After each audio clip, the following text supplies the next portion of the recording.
Videos देखने के लिए सब्सक्राइब करें जनसत्ता.com, बेल आइकन दबाकर पाएं लेटेस्ट नोटिफिकेशन। नमस्कार, जनसत्ता पर आपका स्वागत है। कोरोना संकट के दौर में कई राज्य लगातार केंद्र सरकार से बकाया जीएसटी भुगतान करने की मांग कर रहे हैं, जिसको लेकर सियासत भी गर्म है। लेकिन अब ऐसे हालातों में नियंत्रक एवं महालेखा परीक्षक यानी कि कैग की एक रिपोर्ट सामने आई है, जिसके बाद से केंद्र सरकार सवालों के घेरे में आ गई है। आरोप है कि केंद्र ने नियमों का उल्लंघन कर जीएसटी क्षतिपूर्ति फंड यानी कि जीएसटी कंपनसेशन फंड का कहीं और इस्तेमाल कर दिया, जो कि राज्यों के साथ धोखा है, क्योंकि जीएसटी फंड का इस्तेमाल गलत हुआ है। ऐसे में आपके मन में सवाल होगा कि आखिर कैसे मोदी सरकार पर लगा बेईमानी का आरोप? सीएजी ने ऐसा क्या कह दिया जिससे मच गया बवाल, और आखिर कैसे राज्यों से हुआ धोखा? तो आइए इन्हीं सब सवालों के जवाब जानते हैं हमारी इस खास रिपोर्ट में। दरअसल हाल ही में वित्त मंत्री निर्मला सीतारमण ने संसद में जानकारी दी थी कि राज्यों को जीएसटी क्षतिपूर्ति देने के लिए कंसोलिडेटेड फंड ऑफ इंडिया यानी कि सीएफआई से फंड जारी करने का कोई कानूनी प्रावधान नहीं है। लेकिन अब कैग का कहना है कि खुद सरकार ने ही इस नियम का उल्लंघन किया है। कैग के मुताबिक वित्त वर्ष 2017-18 और 2018-19 में केंद्र सरकार ने जीएसटी क्षतिपूर्ति का 47,272 करोड़ रुपए सीएफआई में ही रखा था और इस फंड को दूसरे काम के लिए इस्तेमाल किया। इससे उस समय राजस्व की प्राप्ति बढ़ी और राजकोषीय घाटा भी कम हुआ था। कैग ने केंद्र सरकार के खातों पर अपनी रिपोर्ट में कहा है कि कम रकम जमा किया जाना यानी कि short crediting GST compensation cess act 2017 का उल्लंघन था। जीएसटी कंपनसेशन सेस एक्ट के प्रावधानों के मुताबिक पूरे साल के दौरान जुटाया गया सेस नॉन लैप्लेबल फंड में जमा करना जरूरी होता है। यह जनता के खाते का एक हिस्सा होता है और यह राजस्व के नुकसान के लिए राज्यों को क्षतिपूर्ति करने के लिए विशेष रूप से इस्तेमाल किया जाता है। कि राज्यों से कहा जा रहा है कि वो उधार लें, आरबीआई से उधार लें, मार्केट से उधार लें, क्योंकि जीएसटी का पर्याप्त कलेक्शन नहीं हुआ है। और सबसे गंभीर अपराध यह है कि जीएसटी के कलेक्शन का फंड का दुरुपयोग हुआ है। जिस मद में इसका उपयोग होना चाहिए था यानी कि राज्यों को दिया जाना चाहिए था, उनको न दे करके इस फंड का कहीं और उपयोग किया गया है। ये मोदी सरकार का गंभीर अपराध है।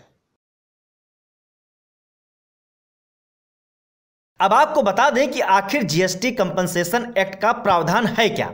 दरअसल इस एक्ट के प्रावधानों के मुताबिक किसी भी साल में जमा किए गए कुल उपकर कलेक्शन नॉन लैप्स्ड फंड यानी कि जीएसटी कंपनसेशन सेस फंड में क्रेडिट किया जाता है। यह पब्लिक अकाउंट का हिस्सा है और इसका इस्तेमाल राज्यों को जीएसटी रेवेन्यू की भरपाई के लिए इस्तेमाल होता है। लेकिन केंद्र सरकार कुल जीएसटी उपकर यानी कि जीएसटी सेस को जीएसटी कंपनसेशन फंड में ट्रांसफर करने की बजाय इसे सीएफआई में ही रखा है।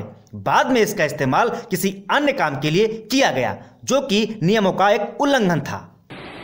जीएसटी के संदर्भ में अगर सरकार की तरफ से बात करें तो सरकार का स्टेटमेंट बहुत क्लियर था और हमेशा से लगातार सरकार ने कहा है, केंद्र सरकार बार बार राज्यों को कहती रही है कि चाहे कुछ भी हो, किसी भी तरह की चीज हो, जितने भी जीएसटी कलेक्शन हैं राज्यों की, उनको सभी को दिया जाएगा और किसी तरह की कोई परेशानी या पशोपेश नहीं आएगी। लेकिन एक चीज जो हमें समझने की जरूरत है वो ये कि 500 सालों में पहली बार एक ऐसी सिचुएशन आई है जहां पर पूरा देश नहीं, पूरी दुनिया, एक तरीके से पूरी दुनिया में बुरा हाल है। जहां दूसरे विश्व युद्ध में भी सिर्फ 55 कंट्रीज इन्वॉल्व थी, यहां पर 180 से ज्यादा देश परेशान है। मैं सिर्फ इतना कहना चाहता हूं और मेरी पार्टी सिर्फ इतना कहना चाहती है कि हिंदुस्तान एक फेडरल स्ट्रक्चर है जहां पर राज्य और केंद्र के अपने अपने कानून, नियम और अपनी अपनी ताकतें हैं। जितना भी जीएसटी का पैसा है केंद्र सरकार सभी राज्यों को देगी और किसी तरह की हेराफेरी की उसमें उम्मीद ही मत कीजिए, क्योंकि पिछले 6 साल में अगर आपने देखा हो तो ये सरकार अगर किसी चीज के लिए सही रही है तो वो है कि करप्शन पर जीरो टॉलरेंस पॉलिसी इस सरकार की रही है हमेशा।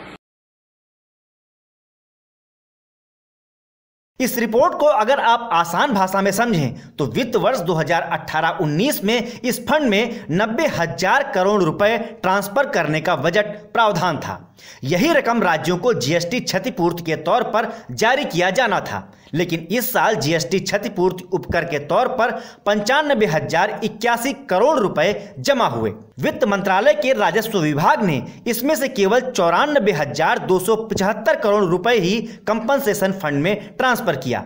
इस फंड में से राज्यों और केंद्र शासित प्रदेशों को 69,275 करोड़ रुपए जीएसटी क्षतिपूर्ति के तौर पर जारी किए गए। इस फंड में पहले से ही 15,000 करोड़ रुपए जमा थे। गौरतलब है कि कोरोना संकट और उसके बाद देशव्यापी लॉकडाउन की वजह से 1 दर्जन से ज्यादा राज्यों की वित्तीय स्थिति चरमरा गई है। इसकी वजह से वहां कर्मचारियों के सैलरी भुगतान में देरी और पूंजीगत खर्चे में भारी कटौती देखी जा रही है। कई राज्य इसका ठीकरा केंद्र सरकार पर फोड़ रहे हैं और आरोप लगा रहे हैं कि जीएसटी बकाया नहीं देने की वजह से उनका ये हाल हुआ है। इस संबंध में जीएसटी परिषद की एक बैठक भी हुई है। इस दौरान अधिकांश राज्यों ने केंद्र पर ठीकरा फोड़ा और आरोप लगाया कि इस साल अप्रैल से ही उन्हें जीएसटी बकाये का भुगतान नहीं किया गया है। लेकिन अब इस बीच जब कैग की रिपोर्ट सामने आई है तो केंद्र कई सवालों के घेरे में घिर गया है। तो इस रिपोर्ट में हमने आपको बताया कि कैसे कैग की रिपोर्ट से जीएसटी बकाये को लेकर केंद्र पर खड़े हो रहे हैं सवाल। हालांकि इस मसले पर केंद्र की ओर से क्या जवाब आता है ये देखना बेहद दिलचस्प होगा। ऐसे में इस मसले से जुड़े हर बड़े अपडेट के लिए आप बने रहिए जनसत्ता के साथ। नमस्कार।